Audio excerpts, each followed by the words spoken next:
चलो रुको, इसको हिंदी में क्या कहते हो? रेखिक अवकल समीकरण। इस टाइप के क्वेश्चन कैसे पहचानोगे? देखोगे इस फॉर्म में लिखा होगा dy upon dx plus py equal to q जैसा फॉर्म अगर आपको दिखेगा क्वेश्चन में तो इसको कहते हो लीनियर डिफरेंशियल इक्वेशन कहते हो। ठीक है, अब इस क्वेश्चन में जब आप पहचान लिए तो करोगे कैसे, है ना? इसमें क्या निकालते हो? पहले इंटीग्रेटिंग का निकालते हो फैक्टर, अर्थात आप कहते हो उसको पूरक फलन या पूरक समाकलन नाम से इसको जानते हो, है ना? ठीक है, इसमें क्या होता है? एक की पावर p और dx लिखते हो। अब p dx भी लिखते हो, p dy भी लिख सकते हो, है ना? लेकिन याद रखना, जिसके रिस्पेक्ट में डिफरेंशिएशन हुआ रहता है उसी के रिस्पेक्ट में क्या करते हैं? इंटीग्रेशन करते हैं। फंक्शन किसका है? y का, तो क्या लिखेंगे? y गुणे if is equal to q गुणे if लिखेंगे। और क्या लिखेंगे? जिसके रिस्पेक्ट में डिफरेंशिएशन होता है उसी रिस्पेक्ट में इंटीग्रेशन भी करते हैं और dx लिखते हैं प्लस क्या लिखते हैं? c। ये आपका क्वेश्चन इस पर क्या हो जाएगा? सॉल्व हो जाएगा। एग्जांपल के तौर पर अगर बात करें, फॉर एग्जांपल की बात कर लो, मान लीजिए लिखा होगा dy upon dx लिखा होगा प्लस यहाँ मान लीजिए xy लिखा होगा और मान लीजिए यहाँ पे x स्क्वायर लिखा होगा। इस तरह की चीजें लिखी हुई होंगी। आप इसको पहचानेंगे कैसे? देखिए dy upon dx plus py equal to q जैसा फॉर्म लिखा, ये आपको p दिख रहा है, ये आपको q दिख रहा है, दिख रहा है ना? जब आपको ये p दिख रहा है, ये q दिख रहा है, तो आप क्या करेंगे? पहले इंटीग्रेटिंग फैक्टर निकाल देना। तो इंटीग्रेटिंग फैक्टर निकालेंगे तो आप कहेंगे if इक्वल टू e की पावर क्या लिखेंगे? p dx। p की वैल्यू क्या है? आप देखते हैं, कंपेयर करेंगे dy upon dx plus py equal to q से पहले तुलना कर लीजिए। पहले आप क्या देंगे? dy upon dx plus py equal to q से क्या करेंगे? तुलना करेंगे, है ना? लिख देंगे comparing the equation dy upon dx plus py equal to q, है ना? अब जब आप तुलना किए तो आपको p का कितना मिल गया? x मिल गया, q इक्वल टू कितना मिल गया? x स्क्वायर मिल गया।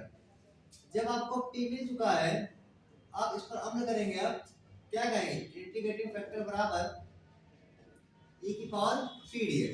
p की वैल्यू क्या है? x है ना? x हो गया, क्या हो गया? dx हो गया। x का समाकलन क्या होता है? x स्क्वायर अपॉन 2 हो गया। ये तो लिखोगे भाई, e की पावर x का समाकलन क्या होता है? x का समाकलन क्या होता है? x स्क्वायर अपॉन 2 नहीं होगा? बोलिए, ये होगा। अब बात करते हैं कि जब आप निकाल चुके हैं तो क्या करेंगे? फंक्शन किसका है? y का है, तो y गुणे आप क्या लिखेंगे? if लिखेंगे। क्या लिखेंगे? y गुणे if लिखेंगे। तो y गुणे if की वैल्यू क्या है? यहाँ पे e की पावर x स्क्वायर अपॉन क्या हो गया? 2 हो गया, हो गया। इज इक्वल टू क्या हो गया? q गुणे if। q की वैल्यू कितनी है? x स्क्वायर है। e की पावर x स्क्वायर हो गया अपॉन कितना हो गया? 2 हो गया, क्या हो गया? dx हो गया। बात समझे? अब आप देख सकते हो कि जब आप इसका इंटीग्रेशन करने जाओगे, कभी कभी आपको ऐसा मिलेगा x into e की पावर x, ऐसा मिलेगा ना? बोलो मिलेगा ना? लेकिन अभी आपके पास क्या है? इस समय टाइम आप देख सकते हैं कि आपके पास देखिए यहाँ पे पहले क्वेश्चन, पहले एक काम करिए, x कर लीजिए। मैंने अभी थोड़ा देर पहले तक क्वेश्चन मत करिए, मान लीजिए x कर लीजिए, ठीक है? क्योंकि वैल्यू क्या थी? x थी। तो आपने अभी इसको करके किया, तो थोड़ा सा आप क्या करेंगे? पहले इसको क्या मानेगा? इसको क्या मानेंगे? t मानेंगे। क्या मानेंगे? t। तो पहले आपने क्या किया? इसको t बराबर मान लीजिए x स्क्वायर अपॉन 2 मान लिया। क्यों मान लिया? क्योंकि आप e की पावर x का इंटीग्रेशन जानते हैं, e की पावर x स्क्वायर अपॉन 2 का नहीं जानते, है ना? जब आपने इसको t माना तो आपने देखा इसको डिफरेंशिएशन भी करना पड़ेगा, तो आप कहेंगे dt upon dx। x square का मतलब क्या होता है? 2x होता है ना, बटे क्या हो गया? 2 हो गया, और 2 से 2 क्या हो गया? कट गया ना? अर्थात आपके पास क्या हो जाएगा? बताइए क्या होगा? dt बराबर क्या हो जाएगा? x dx हो जाएगा। इसका मतलब ये है कि इतना पूरा पोर्शन आपका कहां चला जाएगा? dt में चला जाएगा। कहां चला जाएगा? dt में। तो आप देख सकते हैं y into e की पावर x स्क्वायर अपॉन 2 हो गया, बराबर में आप देख सकते हैं dt फॉर्म में चला गया, और ये क्या हो गया? e की पावर t हो गया। अब e की पावर t का समाकलन क्या होता है? e की पावर t होता है। तो इसका मतलब ये है कि y into x square upon 2 equal to e की पावर t हो गया ना, प्लस क्या हो गया? c। क्योंकि फंक्शन किसका था? y और x के फॉर्म में था, तो आंसर भी हमारा y और x के फॉर्म में ही आना चाहिए। यहाँ टी आ रहा है तो इस टी को हम क्या करेंगे, यहाँ से वैल्यू पुट कर देंगे ना, अर्थात हमारे पास क्या हो जाएगा y into x square upon 2 is equal to e की पावर x स्क्वायर अपॉन 2 और क्या होगा भैया प्लस। बात समझ में आई, कोई दिक्कत नहीं है। और क्वेश्चन पे बना लेते हैं, नोट कर लो। अगला क्वेश्चन देखो, dy upon dx plus 10x लिख लीजिए और y ले लीजिए बराबर में cos स्क्वायर x लिख लीजिए, ठीक है। दूसरा क्वेश्चन, ठीक है। इस क्वेश्चन को देखिए आप बना सकते हैं, मुझे लगता है कि dy upon dx plus dy equal to जब कंपैरिजन करेंगे तो बन तो जाएगा ना, ठीक है। क्या करेंगे, इसको कंपेयर करेंगे पहले तो dy upon dx plus py equal to q से क्या करेंगे, कंपेयर करेंगे करेंगे ना। p इक्वल टू क्या हो जाएगा 10x हो जाएगा, q इक्वल टू क्या हो गया cos स्क्वायर x हो गया। अब क्या हुआ, जब आपको सब मिल गया तो आप क्या निकालते हैं, इंटीग्रेटिंग फैक्टर निकालते हैं ना, तो e की पावर pdx करते हैं ना, ठीक है। क्या करते हैं, e की पावर pdx, p क्या है 10x लिखा है ना। अब 10x का इंटीग्रेशन क्या होता है, 10x का इंटीग्रेशन मतलब log में माइनस log cos x होता है, log sec x लिखते हो ना, तो दोनों ले सकते हो, ये जो बीच log क्या हो गया sec x हो गया, ठीक है। और मैंने आपसे बताया था e की पावर log का मतलब क्या होता है, एक होता है ना, तो इसको बराबर क्या लिख सकते हैं sec x लिख सकते हैं, ठीक है। अब बात आती है फंक्शन इसका y का है, तो y गुणे क्या लिखेंगे i f लिखेंगे, ठीक है। i f क्या है sec x, q गुणे i f, q क्या है cos स्क्वायर x है, i f क्या है sec x लिखा है ना, dx हो गया ना। अब बात आती है कि इस sec x को लिखना चाहिए अगर हम लोग, ध्यान दो क्या लिख सकते हैं 1 अपॉन cos x, तो ये cos से cos कट गया ना। अब कितना आ गई cos x आ गया, क्या हो गया dx हो गया। आप सभी को पता है कि cos x का इंटीग्रेशन क्या होता है sin x होता है, ठीक है, कोई दिक्कत नहीं है ना। चलो ये क्लियर है, कोई दिक्कत नहीं है। इसके बाद अगला क्वेश्चन देखो, dy अपॉन dx लिखा है, ठीक है, प्लस cot x लिख लीजिए, y लिख लीजिए बराबर में x स्क्वायर लिख लीजिए और cos x स्क्वायर x लिख लीजिए, ठीक है। इसको भी आप देख सकते हैं कि dy upon dx plus py equal to q जैसा फॉर्म दिख रहा है ना, कोई दिक्कत नहीं है, ठीक है।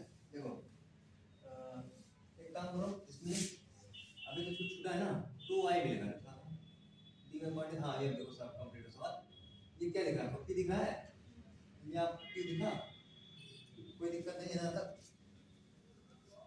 अब क्या करोगे, तीसरे नंबर क्वेश्चन था चूंकि ये, तो आप कहेंगे p इक्वल टू क्या है, फर्स्ट 2 है cot x है ना, और q इक्वल कितना है x स्क्वायर है और क्या है cos x स्क्वायर x है, ठीक है ना, कोई दिक्कत। पहले क्या निकालते हो, इंटीग्रेटिंग फैक्टर निकालते हैं ना, तो क्या कहोगे e की पावर p dx, क्या कहोगे p dx, p की वैल्यू क्या है e की पावर 2 cot x है, और आप में से सभी को पता होगा cot x का इंटीग्रेशन की बात करें तो log sin x होता है, तो इसका मतलब ये e पावर 2 में ये क्या होगा log sin x हो गया। आप में से सबको पता है कि m log n लिखा होता है, तो इसको अगर लिखना चाहेंगे तो log m की पावर n लिख सकते हैं नहीं लिख सकते, है ना। तो इसका मतलब ये जो पावर यहाँ पे लिखी है उसको वहाँ लिख सकते हैं कि नहीं लिख सकते, लिख सकते हैं। और आप सभी को मैंने बताया भी है कि इक्वल लॉग की वैल्यू क्या होती है, होती ना, इस तरह से इसको लिखना चाहेंगे तो sin स्क्वायर x लिख सकते हैं, कोई दिक्कत। अब क्या कहेंगे, फंक्शन y का है तो y गुणे i f लिखेंगे, तो y गुणे sin स्क्वायर x हो गया इक्वल टू q गुणे i f, q क्या है x स्क्वायर है cos x स्क्वायर x है और क्या है ना, i f क्या है ये तो है। अब इस sin स्क्वायर को आप लिख दीजिए, कोई दिक्कत नहीं ना। आप सभी को पता है कि sin स्क्वायर टू क्या होता है 1 अपॉन cos x होता है, इससे इसका मतलब ये कट जाएगा। आप देख सकते हैं कि y हो गया sin स्क्वायर x हो गया इक्वल टू क्या हो गया x स्क्वायर होगा क्या होगा dx हो गया। अब आप सभी को ये भी पता है कि x की पावर n का इंटीग्रेशन क्या होता है n plus 1 upon n plus 1।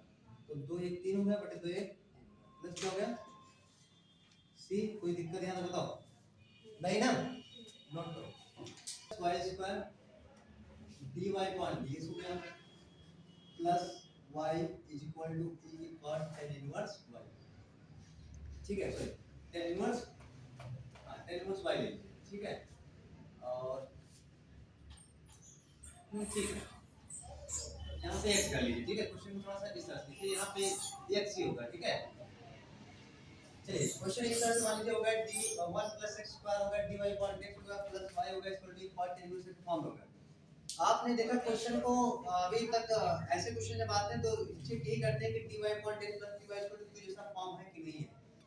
हमने देखा dy अपॉन dx से py जैसा दिख रहा था लेकिन बट इसकी वजह से गड़बड़ हो रहा था ना तो कहीं ना कहीं इसको हटा देते हैं। हटाएंगे कैसे, दोनों पक्षों में कैसे भाग दे देंगे, भाग देंगे हट जाए नहीं हटेगा। तो इसका मतलब है डिवाइडेड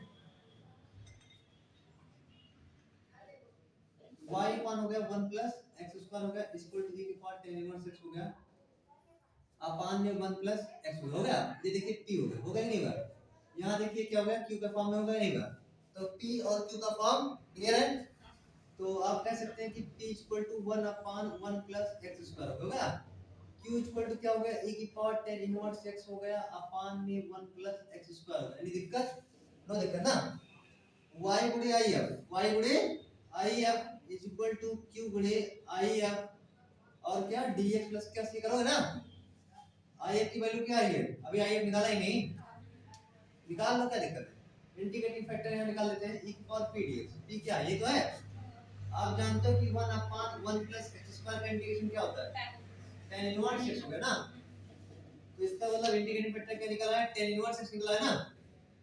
क्यों क्या है e की पावर tan इनवर्स x है अपॉन में 1 प्लस x स्क्वायर है ना। ये भी e की पावर tan इनवर्स x है और क्या होगा dx होगा प्लस क्या होगा c होगा। यहां तक कोई दिक्कत नहीं, चीजें सेम है। तो e की पावर tan x का अगर मैं स्क्वायर लिखूं कोई दिक्कत तो नहीं है, नहीं ना। ये डायरेक्ट मैं कह दूं कि मैं tan इनवर्स x को क्या मान लूं d मान लूं। क्यों मानूं, कोई पता है आपको कि 1/1 प्लस x स्क्वायर है। तो अगर मैं इसको t मान कर डिफरेंशिएशन करूंगा तो आपको पता है कि ये 1 प्लस क्या हो जाएगा x स्क्वायर हो जाएगा। अर्थात आप कह सकते हैं कि y e की power tan inverse x is equal to आप e की पावर t और e की पावर t याद रखिए। जैसे इक्वालिटी तो कहीं इक्वालिटी लिखा है तो बेस मान तो घाते अपने आप का जोड़ नहीं जाती। e की पावर t लिख सकते हैं, इसका वाला e की पावर 2t लिख सकते हैं ना और dt लिख सकते हैं प्लस क्या होगा c होगा नहीं होगा। अब आप सभी जानते हो कि इसको y e की पावर tan इनवर्स x भी लिख दिया गया, लिख गया। e की पावर x का समाकलन e की पावर x होता है ना, तो e की पावर 2t हो गया और समाकलन जब करते हो तो x का मल्टीपल होता है डिवाइड में आता है ना। तो t का मल्टीपल कहां आएगा, डिवाइड नहीं आएगा, प्लस क्या होगा c। t इक्वल टू क्या रखेंगे भाई, जो माने क्या बात tan inverse x upon 2 plus क्या होगा c। क्या आप ऐसे क्वेश्चन भी अगर आपको दिखे तो पहचान जाएंगे, कोई दिक्कत तो नहीं होगी ना। नोट करिए कई क्वेश्चन दिखे dy upon dx plus py equal to q into y की पावर n जैसा फॉर्म अगर दिखे। ठीक है अभी तक क्या लिखा था dy upon dx plus py equal to q जैसा फॉर्म लिखा था। अब y की पावर n किस बला का नाम है, मतलब अर्थात x के फंक्शन के साथ y स्क्वायर y क्यूब ऐसे कुछ भी आ सकता है। जब ऐसा आएगा तो आपको इसको हटाना भी पड़ेगा। क्यों, क्योंकि जब तक आप हटाओगे नहीं तब dy upon dx plus py equal to q से कंपेयर कैसे करोगे। ठीक है तो इसको कंपेयर करने के लिए आपको y को हटाना पड़ेगा। y को हटेगा कैसे, हटेगा तब जब आप दोनों पक्षों में भाग दोगे ना। तो क्या करेंगे आप दोनों पक्षों में आप क्या करेंगे y की पावर n से क्या करेंगे भाग करेंगे। क्या करेंगे भाग करने पर। ठीक है भाग कर दी। जब आपने भाग किया तो आपको डेरिवेशन है। ठीक है क्योंकि डेरिवेशन अगर आप जान लोगे तो आपको सवाल अपने आप ऑटोमेटिक आ जाएगा। ठीक है ना, भाग दिया आपने तो ये हो गया 1 upon y power n dy upon dx plus p y upon y की power n equal to q जैसा दिखा। अब q बच गया ना, ध्यान देना q के साथ कुछ फाई वाई का नहीं, गिनती आ जाए कोई दिक्कत नहीं। x स्क्वायर रहता है, x स्क्वायर साथ अगर 2 लिखे तो कोई दिक्कत है क्या, नहीं ना। तो वैसे भी ऐसे कुछ आ जाएगा। तो अब क्या करोगे, इसको हटाना भी है, इसको हटाना भी है ना। ये इस फॉर्म में आपको चाहिए, मतलब किस फॉर्म में dy upon dx plus py equal to q जैसा फॉर्म चाहिए ना, ठीक है। तो इसको हटाना भी है, हटेगा कैसे, एक काम करो, इसको कुछ मान लो, इसको कुछ मान लो, मान के ले t मान ले, ठीक है, t मान ले, है ना। आदित्य कुछ और मान लेगा भाई, कुछ और मान लेगा क्या, r r मान लेगा, ठीक है, नहीं यार नहीं, कुछ और मान लेगा, ठीक है। तो y अपॉन y की पावर n मान लेगा ये, ए मानिए सर। हाँ a मान लेते हैं, चलो a भी मान लो, कोई दिक्कत नहीं है, चलो a मान लेते हैं, आदित्य बाबू कहना है a मान लेते हैं, कोई दिक्कत तो नहीं है। अब इसका डिफरेंशिएशन अगर हम लोग करेंगे x square d a upon dx हो गया, है ना, तो nx n माइनस 1 हो गया, n x n माइनस 1 हो गया, ठीक है, यहाँ तक कोई दिक्कत नहीं, कट गया ना, बोलो। और इस y का करेंगे तो dy अपॉन dx लिखेंगे, ठीक है, अर्थात हमारे पास क्या होगा, dA upon dx is equal to क्या होगा भाई, 1 माइनस n हो गया, ये नेगेटिव y पावर n था, नीचे आएगा तो पॉजिटिव हो जाएगा, y की पावर n होगा dy अपॉन, ठीक है ना। अब आप देख सकते हैं इतने को, आप यहाँ देखिए इतना आपका हट भी जाएगा ना, हट जाएगा ना, हटेगा, तो क्या लिख सकते हैं आप, dA अपॉन dx लिख सकते हैं, 1 अपॉन 1 माइनस n को इधर बुला सकते हैं, और क्या लिख सकते हैं इसको भाई, 1 upon y power n dy upon dx, बात समझ में। अब आप देख सकते हैं कि यहाँ गिनती आएगी, कोई ऐसा गिनती आएगी ना, 1 माइनस n दिख रहा, गिनती ही आएगी डेरिवेशन में, जब आ रही है तो क्वेश्चन में भी डेरिवेशन में क्या आएगा, गिनती ही आएगी, तो उसके लिए भयभीत मत होना, क्वेश्चन बहुत आसान होते हैं। उठा के यहाँ पे पुट कर दें, इसकी वैल्यू यहाँ पे पुट कर सकते हैं ना, क्या 1 माइनस n हो गया और dA अपॉन dx हो गया, और क्या हो गया भाई, प्लस PA हो गया इक्वल टू Q हो गया, कोई दिक्कत है भाई, कोई दिक्कत नहीं है। मैंने कहा कि यहाँ वाला हटना चाहिए, कुछ यहाँ तो होना होना नहीं चाहिए, गिनती आएगी तो वैसे भी गुणा कर दो, हट जाए ना, 1 माइनस n दोनों पक्ष में गुणा कर दोगे, क्या आएगा, dA अपॉन dx आएगा प्लस P 1 माइनस n ये हो गया equal to Q into 1 minus n हो गया। अब देखो ये P जैसा दिखने लगेगा, ये Q जैसा दिखने लगेगा, फिर वही पुराना process, integrating factor e power p dx पुराना धमाका, ठीक है ना, कोई दिक्कत नहीं। इस डेरिवेशन को नोट कर लीजिए, फिर इस पर सवाल एक करा देंगे, ठीक है। उसके बाद ही क्वेश्चन रहेगा, उसके बाद ही क्वेश्चन मतलब क्या, क्वेश्चन मान लीजिए आपके पास आ गया 5वें नंबर का क्वेश्चन आ जाए कि dy अपॉन dx हो जाए प्लस y हो जाए cos x हो जाए और बराबर में y की पावर n हो जाए, क्या हो जाए sin 2x। अब आप देख सकते हैं कि ये जो भी डेरिवेशन कराएंगे उसके जैसा ही है, आपको दिख रहा होगा ये p था, ये q था, है ना, ये y की पावर n जैसा था ना, दिख रहा है ना। तो मैंने कहा था कि पहले y की पावर n आप हटाएंगे, अर्थात y की पावर से क्या करेंगे, डिवाइड करेंगे, जरूरी नहीं वहां y की पावर n ही दे, y स्क्वायर भी दे सकता है, y की पावर 5 दे सकता है, y की पावर 6 दे सकता है, कुछ भी, y की पावर n मैंने इसलिए लिख दिया कि ताकि आपको ये पता कि y की पावर कुछ भी हो सकता है, y ही हो सकता है, ठीक है, लेकिन y नहीं देगा, क्यों, उसका कारण है। जब भी देखा एक से ज्यादा पावर देगा, तो देखा 3 देगा 4 देगा 5 देगा 6 देगा 8 देगा 10 देगा कुछ भी देगा, n तक देगा, तो डिवाइड किया हमने ना, तो y की पावर n हो गया, dy अपॉन dx हो गया, प्लस में y अपॉन y की पावर n हो गया, और क्या हो गया cos x हो गया इक्वल टू कितना हो गया sin 2x हो गया। अब डेरिवेशन के अकॉर्डिंग क्या करेंगे, इसको कुछ माने t मान लेते हैं, a मान लेते हैं, जो मन क्या मान z मान लेगा, ठीक है, कुछ भी मान लेगा आदित्य जो भी आदित्य मान लेगा, y की पावर क्या होगा भाई 1 माइनस हो जाएगा, a की पावर n मान एक पावर a की पावर माइनस n है ना, तो 1 माइनस n हो जाएगा ना, इसका डिफरेंशिएशन करेंगे x रिस्पेक्ट में, dt अपॉन dx हो जाएगा, ये nx n माइनस 1 हो गया, और y का dy अपॉन dx हो गया ना भाई, कोई दिक्कत। अब ये नेगेटिव एक पॉजिटिव से कट जाएगा, अर्थात हम लिखना चाहेंगे dt अपॉन dx लिख देंगे, डेरिवेशन के कारण ये नीचे आ जाएगा, आ जाए ना, तो 1 माइनस n हो गया इक्वल टू क्या हो गया dy अपॉन dx हो गया, और 1 अपॉन y की पावर n हो गया, क्योंकि a की पावर माइनस n का मतलब होता है 1 अपॉन a की पावर n, ठीक है ना, बात क्लियर है तक। अब इसको हम क्या करेंगे, हम पुट कर देंगे, पुट करिए 1 माइनस n हो गया n है भाई, ठीक है, और ये dt अपॉन dx हो गया, प्लस ये क्या हो जाएगा cos x हो गया इनटू क्या हो गया t हो गया, इक्वल टू क्या हो गया sin 2x, कोई दिक्कत। मैंने कहा इसको यहाँ पे कुछ रहना चाहिए, गिनती भी होगी तो उसको भी हटा देंगे आप, इसलिए 1 माइनस से क्या करेंगे, मल्टीपल करेंगे, कर दिए। जब आपने 1 माइनस से मल्टीपल किया, मल्टीपल क्यों, क्योंकि आप मल्टीपल करेंगे तभी तो डिवाइड वाला होगा, तो इसका इसका मतलब यहाँ पे क्या हो गया cos x हो गया into 1 minus n हो गया into क्या हो गया t हो गया sin 2x हो गया into 1 minus n हो गया ना। अब इसकी तुलना करेंगे dy upon dx प्लस कोई p दिख रहा है आपको, ये पूरा पूरा क्या दिख रहा है आपको q दिख रहा है, दिख रहा है ना पूरा पूरा देख सकते हैं आप कह सकते हैं कि जब हमने तुलना की तो हमारे पास जो p बराबर इतना है q बराबर इतना है, तो अर्थात इंटीग्रेटिंग फैक्टर निकालेंगे, इंटीग्रेटिंग निकालेंगे फैक्टर ध्यान रखिए किसके रिस्पेक्ट में x के रिस्पेक्ट में क्या कहेंगे और p dx कहेंगे, p क्या है e की पावर 1 माइनस n बाहर कर लेंगे cos x और क्या कर लेंगे dx कर लेंगे, ठीक है। cos x का इंटीग्रेशन क्या होता है भाई sin x हो गया, यहां तक कोई दिक्कत नहीं है, आगे बढ़िए। ये क्या था एक पावर में आया सारा ना, ठीक है।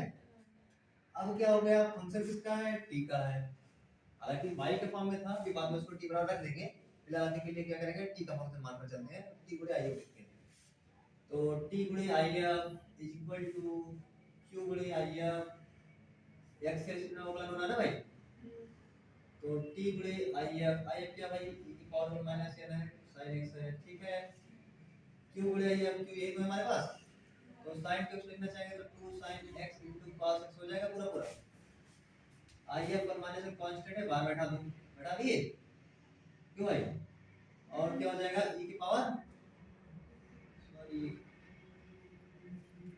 e की पावर क्या हो गया भाई sin x हो गया 1 माइनस n हो गया और क्या होगा dx होगा प्लस क्या होगा c होगा, यहां तक कोई दिक्कत नहीं है, ध्यान दीजिए। आप देख सकते हैं कि q आपके पास 1 माइनस n मिला ना, ध्यान दीजिए क्या क्या आप q मान सकते हैं, q इतना पूरा फंक्शन मान सकते नहीं मान सकते, यहाँ पे भी तो 1 माइनस n और sin x है, तो q बराबर जो भी था उसको t मान लीजिए, t माने ऑलरेडी कुछ और मान लीजिए z मान लेते हैं, है ना भाई z मान लेते हैं ना, z बराबर मान लेंगे तो है ना 1 माइनस n हो गया और क्या हो गया sin x हो गया, ठीक है। इसका डिफरेंशिएशन कर लेंगे, sin x का क्या होता है भाई cos x होता है, ये तो होगा कोई दिक्कत नहीं है। तो इसका मतलब ये है कि जब आपने इस पूरे को माना है ना, तो आप देख सकते हैं कि dz बराबर क्या होगा 1 माइनस n हो गया और क्या होगा भाई cos x हो गया और क्या हो गया dx, इसका मतलब 1 माइनस n और क्या ये आपने इस पूरे को t माना था, तो क्या क्या है इसमें चला गया, तो देखिए 1 माइनस n, ठीक है, sin x को आपने t माना था, इसका मतलब जो एक्स्ट्रा चीज आपके पास आ रही है बड़ी में आई ना, एक्स्ट्रा ही तो होगी भाई, हमने t नहीं माना ना, तो 1 माइनस n sin x को t माना ना, तो जो एक्स्ट्रा चीज क्या है कहां कहां चला गया cos x dx कहां चला गया, यानी कि cos x dx किसमें चला जाएगा, ये तो जाएगा भाई, तो ये cos x dx को आपने भेजा e की पावर t into t में ना, तो ये पूरा का पूरा आपके पास क्या हो जाएगा, इसका मतलब t गुणे e की power 1 minus n sin x is equal to, आप दो बार कर सकते हैं t मान सकते हैं कितने को 1 माइनस n और sin x को t माने आप, ये भी e की पावर t को भी आप क्या माने थे t माने थे ना, एक्स्ट्रा क्या है 1 माइनस n, 1 माइनस n ये तो भाई है, ठीक है। देखो क्या आ जाएगा, यहां तक कंट्रोल भाई क्या बात, ठीक है यहां तक कोई दिक्कत नहीं है ना, इसको नोट कर लो, इसके आगे बताइए इसे देखिए, इसको हमने z माना था तो पूरा का पूरा फंक्शन होगा z के फॉर्म में हो जाएगा ना, z हो गया एक पावर z होगा dz होगा ना। अब ये आइलेट का फंक्शन जानते हो कि आइलेट के साथ फर्स्ट सेकंड लगेगा, तो आइलेट के हिसाब से इनवर्स है नहीं, लॉग है नहीं, अलजेब्रिक है तो इसको क्या मानेंगे फर्स्ट मानेंगे ना, और इसको क्या मानेंगे सेकंड, तो याद होगा फर्स्ट टू सेकंड फॉर्मूला एक बार लिख दिया आपको, क्या होता है फर्स्ट इनटू सेकंड का क्या होता है इंटीग्रेशन होता है, माइनस फर्स्ट का डिफरेंशिएशन होता है, सेकंड का इंटीग्रेशन होता है, पूरे का क्या होता है इंटीग्रेशन होता है, ये तो होता है ठीक। तो इसका मतलब रख दो, क्या रख दोगे ये हो जाएगा t हो जाएगा e की पावर 1 माइनस n और sin x हो गया बराबर में आप लगाएंगे फर्स्ट सेकंड, उसमें क्या हो जाएगा 1 माइनस n तो कांस्टेंट है, आप उसको बाहर बैठा दीजिए, है ना, फर्स्ट इनटू सेकंड का इंटीग्रेशन माइनस फर्स्ट का डिफरेंशिएशन ना 2 है सर, 2 भी है तो 2 भी बाहर कर लो, क्या दिक्कत है उसमें, तो फर्स्ट इनटू सेकंड का इंटीग्रेशन हो गया है ना, माइनस फर्स्ट का क्या डिफरेंशिएशन, और सेकंड का क्या इंटीग्रेशन, और पूरे का क्या हो जाएगा भाई इंटीग्रेशन, ठीक है ना। तो इसका मतलब t की वैल्यू अगर रखना चाहो तो t की वैल्यू रख सकते हो, लगा चाहो तो पूरा प्रोपोर्शन चेंज कर दो ना। t बराबर आपने जब माना था क्या माना था 1 अपान y की पावर ना, मतलब 1 अपान y की पावर है। हां तो आप रखना चाहेंगे तो y अपान y की पावर है, मतलब y की पावर n माइनस और माइनस n, e की पावर 1 माइनस n हो गया और sin x हो गया, ये 2 हो गया 1 माइनस n हो गया z। अब z बराबर भी आप चाहो तो रख सकते हो, देखो z बराबर आप ये रख सकते हो ना 1 माइनस n sin x, तो 1 माइनस n हो गया और sin x हो गया, e की पावर z का समाकलन e की पावर z ही होता है ना, तो इसका मतलब e की पावर यहां भी 1 माइनस n हो गया और sin x हो गया ना, माइनस z का अवकलन 1 होता है, e की पावर z का समाकलन e की पावर z होता है, और जब फिर e की पावर z आएगा तो उसका भी क्या हो जाएगा e की पावर z, इसका मतलब वैल्यू रखना चाहोगे तो रख देना, ठीक है। प्लस क्या होगा भाई, ये आपका आंसर हो जाएगा, ये क्वेश्चन कोई दिक्कत तो नहीं होगी। चलो x plus y plus 1 divided upon this is equal to 1 दिया है ना, इसको दिमाग में कहीं ना कहीं दो तरीके से आएंगे रीजन, क्या दो तरीके रीजन आ सकते हैं, एक तो हमने आपको जब बताया था कि x plus y कहीं दिखेगा उसको v मान कर ठीक कर सकते हो, कोई दिक्कत नहीं है, दिमाग में जैसा आना चाहिए कि एक तो तरीका मैं बताया कि y वाला पोर्शन एक तरफ x वाला पोर्शन एक तरफ, इसे पहचानने का तरीका भी है कि y वाला पोर्शन एक तरफ एक मिनट से जानते हो, x वाला पोर्शन एक तरफ करके जानते हो, उससे भी बना सकते हो, लेकिन क्या उससे बनेगा क्या, dx उधर गया dy इधर आएगा, नहीं बना। फिर आपने देखा कि हमने एक तरीका सीखा x plus y को v मानकर, ठीक है, इससे भी बनाओगे बन जाएगा नो डाउट, एक अभी बताया नया नया dy point p equal to q जैसा ही बना सकते हो, कोई दिक्कत नहीं है, तो जिससे मतलब उससे बना लेना, ठीक है। ये dx इधर जाएगा पहली बात में ना, dy नीचे आएगा, बराबर क्या बचेगा x plus y plus 1 बचेगा ना।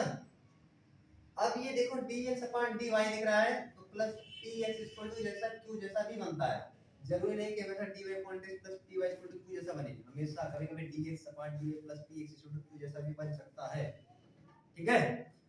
जब ऐसा बन सकता है इसका मतलब बन भी रहा है, देखो साफ-साफ देखो dx अपॉन dy हुआ कि नहीं हुआ, माइनस x हुआ इक्वल टू क्या हो गया y प्लस 1 बचेगा क्या, p बराबर देखो तो माइनस 1 बच रहा है, q इक्वल टू क्या बच रहा है y प्लस 1 बच रहा नहीं बच रहा ना, तो इसका ना इंटीग्रेटिंग फैक्टर जब आप निकालोगे तो e की पावर क्या कहोगे p dx, p dx नहीं कहोगे बस p dy कहोगे, p dy ठीक है माइनस 1 है ना, इसका समाकलन करो तो e की पावर माइनस 1 होगा नहीं होगा, फंक्शन जिसका है x का x गुणे किस बार का i लगाओगे ना, q गुणे i है इसके रिस्पेक्ट में y के रिस्पेक्ट में, और dy प्लस c अब हो जाएगा आपसे, इसको आप करेंगे, ठीक है। तो इस फॉर्म में भी आप सारी चीजें बना लोगे, ठीक है ना। तो लिनियर